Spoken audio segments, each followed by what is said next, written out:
বাংলার মুখ আমি দেখিয়াছি, তাই আমি পৃথিবীর রূপ খুঁজিতে যাই না আর। অন্ধকারে জেগে উঠে ডুমুরের গাছে চেয়ে দেখি, ছাতার মতন বড় পাতাটির নিচে বসে আছে ভোরের দোয়েল পাখি। চারিদিকে চেয়ে দেখি পল্লবের স্তূপ, জাম, বট, কাঁঠালের, হিজলের, অশ্বত্থের করে আছে চুপ। ফণি মনসার ঝোপে সটি বনে তাহাদের ছায়া পড়িয়াছে।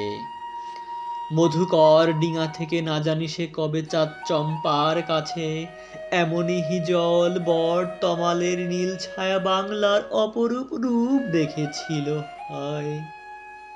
বেহুলাও একদিন গাঙুরের জলে ভেলা নিয়ে, কৃষ্ণা দ্বাদশীর জ্যোৎস্না যখন মরিয়া গেছে নদীর চড়ায়, সোনালি ধানের পাশে অসংখ্য অশ্বত বট দেখেছিল হায়।